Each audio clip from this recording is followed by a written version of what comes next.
सभी दोस्तों को नमस्कार। दोस्तों ईवीएस की क्लास है और यहाँ पर हम क्वेश्चन नंबर 101 से स्टार्ट करने वाले हैं।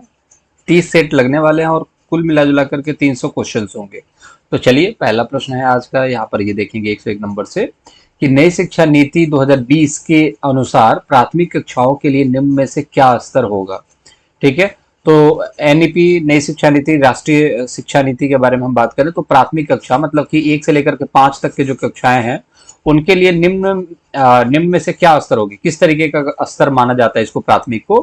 तो इसको प्रिपरेटरी माना जाता है, मध्य माना जाता है या बुनियादी माना जाता है। देखिए आरंभिक जो होता है और बुनियादी एक ही चीज होता है। फाउंडेशन देखते हो ना आप लोग, फाउंडेशन कोर्स में क्या होता है कि बिल्कुल बेसिक चीजें पढ़ाई जाती है, बिल्कुल फाउंडेशन मतलब बेसिक से। और प्रिपरेटरी मतलब कि आरंभ मतलब कि बिल्कुल शुरुआत से। तो ए और सी तो एक जैसा लग रहा है, लेकिन ये जो है ना ये एक जैसा नहीं लग रहा, तो इसलिए ए और सी दोनों राइट आंसर होगा। आंसर नंबर सी होगा वो राइट होगा। ठीक है, चलिए अगला प्रश्न देखते हैं। प्राथमिक स्तर पर निम्न में से क्या प्रक्रिया कौशल नहीं है। प्रक्रिया कौशल क्या नहीं है? मानचित्र करना ये प्रक्रिया कौशल है। क्रियाशील परिवर्तनों को परिभाषित करना ये भी है। ठीक है, परिकल्पना की जांच करना। तो परिकल्पना की अब जब जांच करोगे तो ये किसी प्रक्रिया के अंदर थोड़ी आता है। किसी परिकल्पना की आप जांच कर रहे हो तो ये कोई कौशल तो है नहीं। ठीक है, अनुस्मरण करना, जैसे कि कोई चीज का आप अनुस्मरण करते हैं, कोई चीज आप भूल गए उसको याद करने की कोशिश कर रहे हो, एक प्रक्रिया ही तो कर रहे हो ना। ठीक है, क्रियाशील परिवर्तनों को परिभाषित कर रहे हो, एक प्रक्रिया कर रहे हो। मानचित्र का चित्र बना रहे हो, एक प्रक्रिया कर रहे हो। लेकिन जांच करना ये किस तरीके की प्रक्रिया है? आप जो किसी भी चीज की परिकल्पना कर रहे हो उसकी जांच की जा रही है, तो वो जांच करना किसी प्रक्रिया कौशल के अंतर्गत नहीं आता है। ठीक है, ठीक है, वो एक मूल्यांकन के अंदर आ जाएगा लेकिन वो कौशल के अंदर नहीं होगा। ठीक है, तो उसको याद रखेंगे। आंसर नंबर जो 3 होगा वो राइट आंसर हो जाएगा। चलिए अगला प्रश्न देखते हैं। थीम परिवार एवं मित्र में निम्न में से कौन सा उपथीम है? तो सिंपल सी बात है, थीम कितने होते हैं? 6 थीम होते हैं। ठीक है, 6 थीम होते हैं। हमने बताया कि परिवार और मित्र। ठीक है, ये हो गया परिवार और मित्र। इसके अलावा ये तो पहला हो गया। दूसरा हो गया परिवार और मित्र रहते कहां पर है? घर में। ठीक है, आश्रय घर में। अब घर में रहते हैं तो रहने से काम नहीं चलेगा, रोटी कपड़ा भी चाहिए। तो तीसरा क्या होता है? खाना चाहिए। ठीक है, तो भोजन। ठीक है, तो भोजन चाहिए। फिर उसके बाद चौथा क्या है? जल चाहिए, पानी भी चाहिए ना। फिर पांचवा क्या है? आप भोजन और पानी की व्यवस्था कब करोगे? जब कहीं कमाने जाओगे, तो यात्रा करोगे, बाइक से जाओगे, ट्रेन से जाओगे, चाहे किसी तरीके से जाओगे, कमाओगे। फिर छठवां क्या है? जब यात्रा करोगे तो कहाँ जाओगे? जहां पर जो बनाते हैं, जो करते हैं, मतलब कि अगर आप वर्कर है तो आप किसी चीज को बनाएंगे। अगर आप करने वाली बात है तो आप मान लो टीचर है तो आप टीचिंग करोगे, प्रोफेशनल हो तो आप प्रोफेशनलिज्म करोगे। ठीक है, तो ये चीज है। अब इसमें भी एक उप थीम होता है। ठीक है ना, तो जैसे कि आपका नाम है, नाम के बाद निकनेम है। तो परिवार में उप थीम है तो क्या है? जो बनाते हैं करते हैं ये तो है ही, कार्य और खेल। ठीक है, ये उप थीम है। बाकी भोजन और जल जो है ये थीम है, और आश्रय जहां पर हम रहते हैं वो भी थीम है। तो कार्य और खेल, संबंध, 4 उप थीम भी होती है, इसको याद रखना। कार्य और खेल, पहला है कार्य और खेल। दूसरा है संबंध। तीसरा है जानवर, जिसको हम लोग मवेशी कह लेते हैं, जानवर। और चौथा क्या है? पौधे। ठीक है, ये उप थीम है। और इसके अलावा आप देखो ईवीएस में कुछ है भी नहीं। ठीक है, राइट आंसर होगा आंसर नंबर सेकेंड। ठीक है, आगे बढ़ते हैं। निम्न में से कौन सा एक अपसारी प्रश्न है जो पर्यावरण अध्ययन की शिक्षिका अपनी छात्राओं की सृजनात्मकता क्षमता को प्रोत्साहित करने के लिए पूछेगी? तो क्रिएटिव जानते हो आप लोग, क्रिएटिविटी, जिसमें आप एक सवाल के कई सारे जवाब दे सकते हो, उसको अपसारी कहते हैं। अप मतलब मैंने बताया था कि जैसे कि ये एक बिल्डिंग है आपका, लेकिन उसके ऊपर अप मतलब उसके अप में एक बन गया, एक बन गया, मतलब कि कई सारी बिल्डिंग हो गई, मतलब अपसारी इसी तरीके से याद की जा सकती है। ठीक है, तो डाइवर्जेंट इसको बोला जाता है, ये एक थिंकिंग है। तो इसमें क्या है कि पर्यावरण अध्ययन की शिक्षिका एक शिक्षिका है, वो अपनी छात्राओं को क्रिएटिव क्षमता को प्रोत्साहित करती है कि हाँ ये बहुत अच्छी बात है, करना चाहिए। तो वो किस तरीके से प्रोत्साहित करेगी, किस तरीके के सवाल पूछेगी? तो मृदा में प्याज के बीज को बोने से लेकर फसल काटने तक के चरण को बताना है। ठीक है, दिल्ली जैसे शहरों में वायु प्रदूषण को कम करने के लिए आप क्या कदम उठाएंगे, ये है। लवण के विलयन से आप लवण कैसे पृथक करेंगे? पत्तियों का रंग हरा क्यों होता है? ठीक है, अब देखिए कितना अच्छा सवाल है।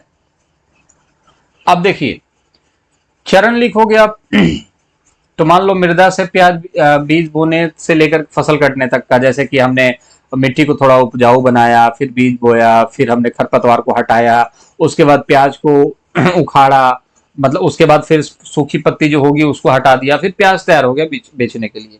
तो इसमें हमने क्रिएटिव तो कुछ किया नहीं, तो रट के भी बताया जा सकता है। ठीक है, ये तो रट के भी बताया जा सकता है, तो ये तो गलत हो गया। दिल्ली जैसे शहरों में पर्यावरण प्रदूषण या वायु प्रदूषण को कम करने के लिए आप क्या कदम उठाएंगे? तो एक हर बच्चा अलग अलग तरीके से बताएगा ना इसके बारे में। जैसे मैंने आपसे पूछा आप क्या कदम उठाएंगे, तो आप कुछ और बोलोगे। मेरे से पूछा जाए तो मैं कुछ और बोलूंगा। हर किसी की अपनी अपनी सोच है, अपनी अपनी थिंकिंग है, सोचने का लेवल है। तो यही तो चीज यहाँ पर डेवलप की जा रही है। क्रिएटिविटी के दौरान इस सभी चीजों को देखा जाता है कि हर बच्चा जो सीखता है, समझता, अनुभव करता है अपने आसपास से, वो क्या करता है। ठीक है, उसी चीज को इंप्लाई कर पाता है कि नहीं अपने अंदर। तो इसी चीज से क्रिएटिविटी का विकास होता है। तो हर बच्चा अपना अलग अलग होगा। अब लवण मतलब कि सॉल्ट के विलयन से आप लवण कैसे पृथक करेंगे? ठीक है, तो मान के चलो कि पानी के अंदर नमक है, तो उसको अलग कैसे किया जाएगा? तो ये तो यार रट के भी बताया जा सकता है, बहुत सारी चीजें हैं। पत्तियों का रंग हरा क्यों होता है, ये भी आप रट करके बता सकते हो कि क्लोरोफिल के कारण होता है। अब यहाँ पर देखो विलयन से अगर बात करो तो पानी के अंदर लवण है, तो पानी अगर सूख जाएगा, पानी अगर उड़ जाएगा वाष्प बन करके, तो लवण ऐसे ही बच जाएगा। ठीक है, तो ये सारी चीजें तो बेसिक है, इससे हम क्रिएटिव नहीं बन सकते, लेकिन कदम क्या क्या उठाओगे इससे क्रिएटिव बना जा सकता है। ठीक है, आंसर नंबर 2 राइट होगा। चलिए, विद्यार्थियों द्वारा पर्यावरण अध्ययन के सीखने का गत्यात्मक, समग्र और अनुभवात्मक प्रकृति का उत्तम आकलन किया जा सकता है। ठीक है, तो पर्यावरण अध्ययन आप सीख रहे हो, तो उसके दौरान आप गत्यात्मक, समग्र, अनुभवात्मक प्रकृति का उत्तम आकलन किया जा सकता है। सिंपल सी बात है। क्रम निर्धारण मापनी के द्वारा नहीं, अनुभव कैसे आएगा यार?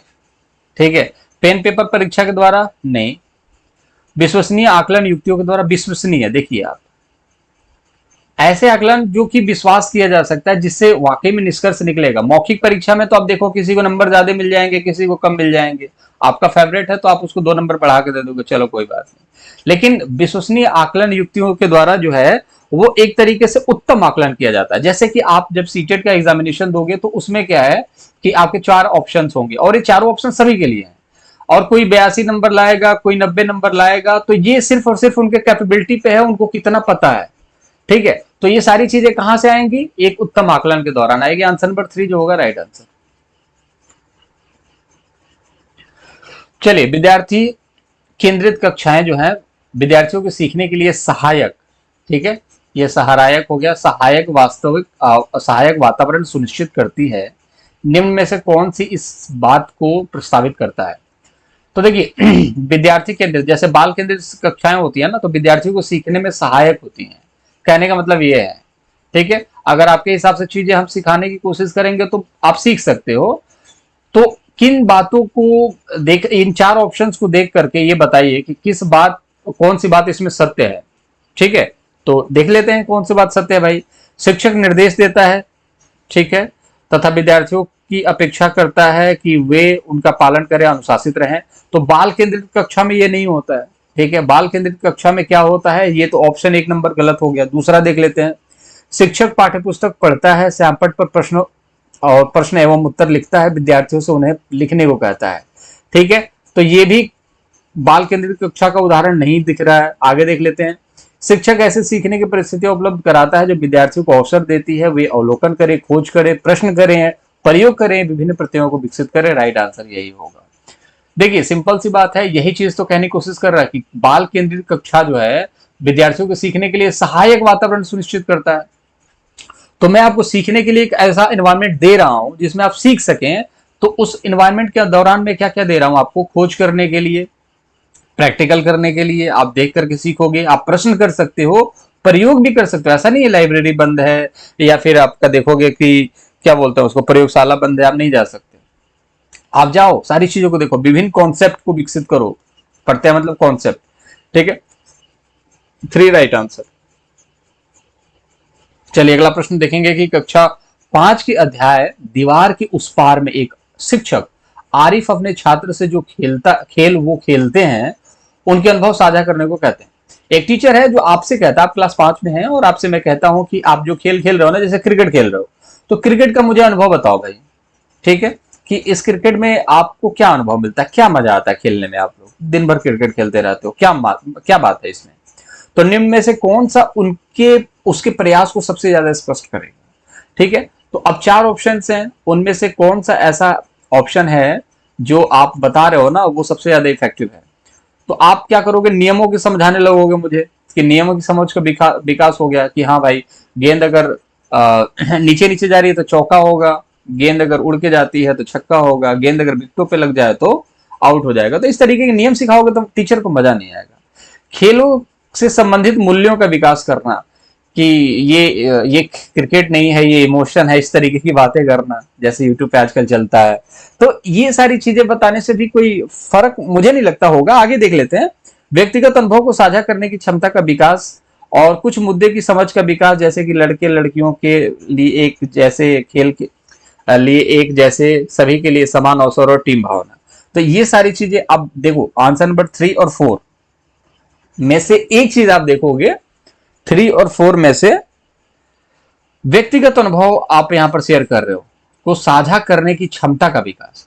तो यार क्रिकेट में आप कोई भी चीज खेलते हो और उससे मैं आपसे पूछता हूं कि आपको क्या मजा आता है खेलने में, तो आप इस चीज के बारे में बताओगे तो आपका क्या अनुभव साझा करने की क्षमता का विकास। ये कौन सी क्षमता होती है भाई, कि अपने अनुभव साझा करने की क्षमता भी होती है क्या, मतलब कुछ भी।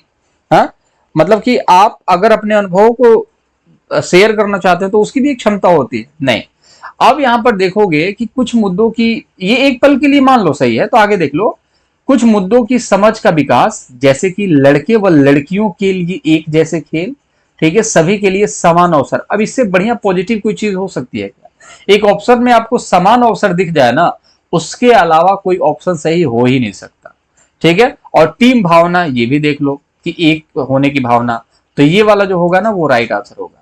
क्योंकि अगर सारी टीम जो कहे ना कि नहीं, पापा बोल रहे हैं ना कि आज खेलने नहीं जाना है, तो आप कैसे जाके खेल पाओगे। और सभी को अगर समान अवसर नहीं मिलेगा, सभी को बैटिंग अगर नहीं मिलेगी, कोई बच्चा ऐसा है जो वही पहले बैटिंग करेगा, बॉलिंग करेगा, तो फिर बच्चे खेलने ही नहीं जाएंगे, तो उसको मजा ही नहीं आएगा खेलने में। सिंपल सी बात है, समझ में आ गया। समान अवसर की भावना और टीम भावना वहां पर देखने को मिलती है, जिसकी वजह से बच्चे जो है वहां पर खेलते हैं। और इन्हीं चीजों के बारे में सबसे ज्यादा स्पष्टता मिलती आती है टीचर को, और वो कहते हैं जाओ बेटा दोबारा खेलो। Answer number 4 right answer. चलिए, निम्न में से कौन सी विधि प्राथमिक कक्षाओं में ईवीएस की समझ के लिए सबसे उपयुक्त है। चलिए बताइए। व्याख्यान विधि, चौक टॉक विधि, जांच आधारित विधि, जगमग विधि, ठीक है। तो व्याख्यान विधि में कुछ भी नहीं होना है। आप ईवीएस सीख रहे हो तो आप व्याख्यान करोगे, कोई फायदा नहीं है। मैं खूब लेक्चर दूं, इससे कोई फायदा होने वाला नहीं है। क्लास की बात अभी तो फिलहाल यही चाहिए आपको, ताकि आप अच्छे स्कोर कर सके, क्वेश्चन आंसर देख सके। अब मैं यहाँ पर सिर्फ लेक्चर पढ़ाने लगूं, सिर्फ थ्योरी पढ़ाने लगूं तो मजा नहीं आएगा, ठीक है, उससे आप सीखोगे नहीं। चौक और टॉक विधि, चौक मतलब कि हाथ में चौक है और फिर बात कर रहे हो, मतलब एक तरीके से व्याख्यान विधि, ये भी गलत हो गया। जांच आधारित विधि बिल्कुल फिट है, ठीक है, जांच करना है, ठीक है, जांच पर सारी चीजें डेवलप होंगी। जग और मग विधि यही होता है। जग और मग समझते हो, मगिंग करना, मतलब कि आपके दिमाग में भरना रटना, सिर्फ इस चीज को बोला जाता है मगिंग करना। तो जग और मग विधि, ठीक है, तो इससे भी काम नहीं चलने वाला है। आप जांच करोगे, ठीक है। मैं बार बार कहता हूं कि आप किसी भी पेड़ को देखोगे, ठीक है, तो उसको अब जब देखोगे ना तभी चीजें समझ में आएंगी, उसके बारे में बहुत सारा पढ़ोगे।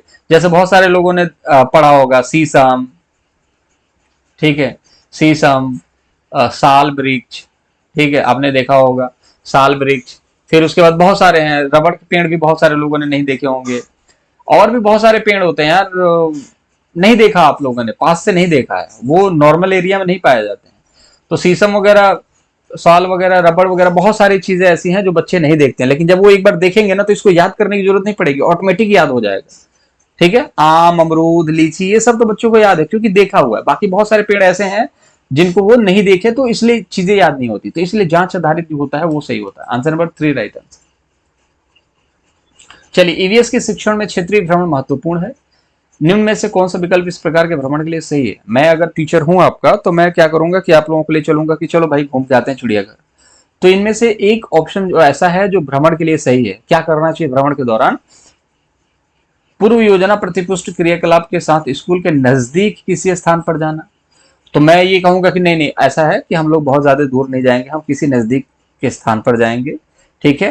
और पहले से योजना बनाएंगे प्रतिपुष्टि क्रियाकलाप के साथ, ठीक है। तो ये ठीक है। किसी दूर दराज परिचित स्थान पर जाना, ये भी ठीक लग रहा है कि दूर दराज, लेकिन दूर दराज जाने का कोई मतलब नहीं है, औचित्य नहीं है, क्योंकि हम लोग प्राइमरी स्कूल तक के बच्चों की बात कर रहे हैं। किसी नजदीकी स्थान पर जाना, ऐसा नहीं है कि सिर्फ नजदीकी स्थान पर चले जाओगे तो कुछ इससे आपको फायदा हो सकता है। अपनी पसंद की जगह पे तो ये तो बेकार हो गया कि मैं अपनी पसंद की जगह पर आपको लेके जाऊं, या फिर आप सिर्फ अपनी पसंद की जगह पे जाएं। तो सिंपल सी बात है, मेरे हिसाब से आंसर नंबर फर्स्ट होना चाहिए। देखिए मेरे हिसाब से आंसर नंबर फर्स्ट है, मैं बता देता हूं क्यों।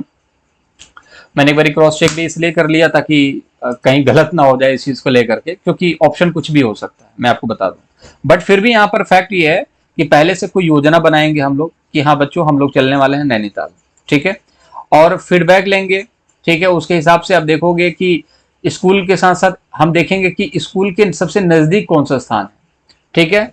अब जैसे कि मान के चलो कि मैं अभी हर व्यक्ति अपने अपने अलग अलग स्टेट से है, तो उसको अब अपने आसपास में देख लेना है। जैसे आपके घर के आसपास कोई पास का चिड़ियाघर है, जू है, और एक दूर है जू, लेकिन ये बहुत बड़ा जू है, ठीक है, यहाँ बहुत सारे जानवर हैं और यहाँ पर कम जानवर हैं।